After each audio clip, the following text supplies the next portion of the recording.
guys, welcome back sa YouTube channel natin. Bagong mukha at bagong Pilipinas. At bagong Pilipinas, bagong mukha, no? Dahil mayroon naman tayong na-treasure o natisod o kung sa Bisaya pa mga idol, nakawil nga queens, no? Another queens na naman mga idol na isa sa mga trending ngayon sa mga YouTuber mga idol, no? Itong mga queens na to ngayon na mahal, no? Kaya nga mga idol, kung baguhan ka pa lang sa aking YouTube channel, please don't forget to subscribe, paki-like na rin at pakipindot ang notification bell para lagi tayong updated sa ating mga gagawing video. So idol, pag-usapan natin ngayon yung hawak kong queens ngayon na ang pitcha ay 1984. So 1984 is no mid-mark. No mid-mark yan mga idol at 1 cent Queens 1984 double die.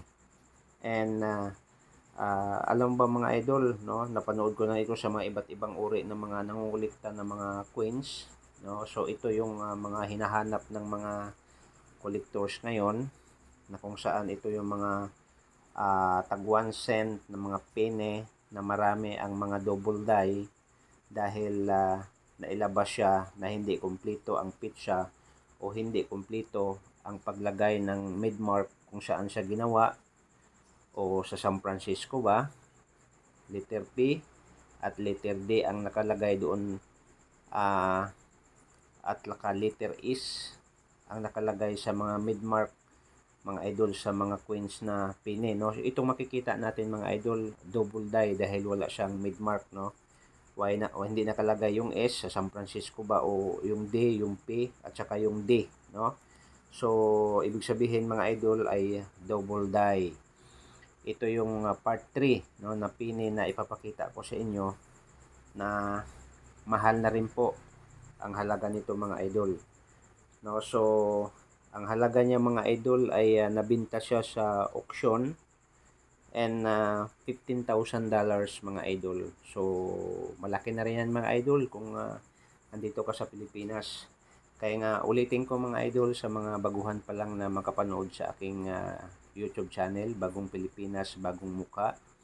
Please, ayaw ninyo kalimti pagpindot sa subscribe, pakipindot na rin ang like at pakipindot na rin ang notification bell at pakipindot na rin, i-share na rin mga idol sa ating mga kaibigan, no. Baka mayroon silang naitabi nito at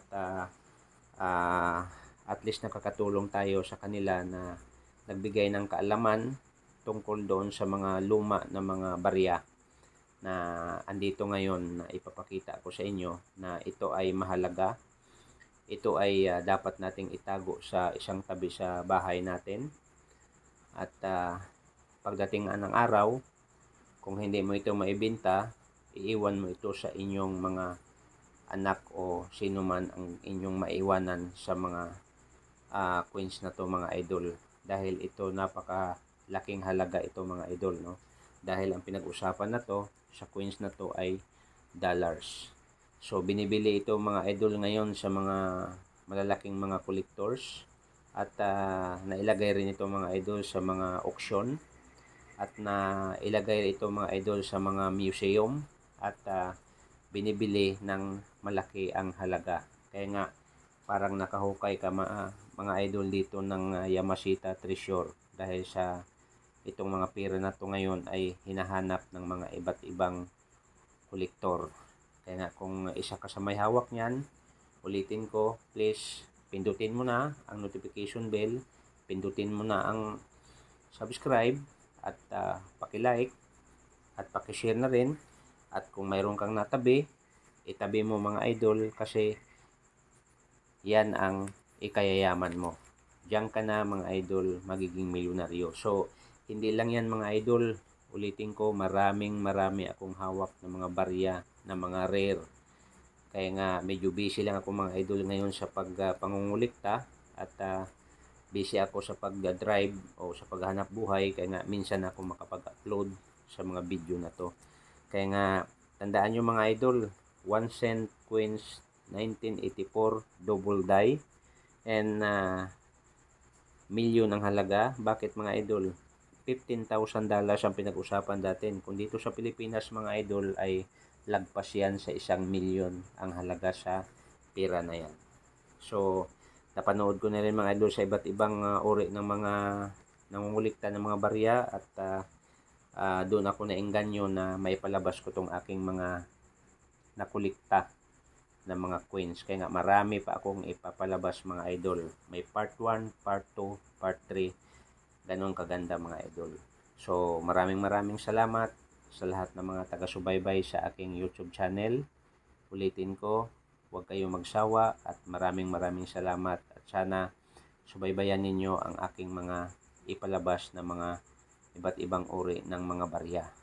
Mapilipinas man o sa iba't ibang uri ng mundo. Mayroon akong hawak ng mga barya. So maraming salamat sa inyong lahat and welcome. God bless mga idol.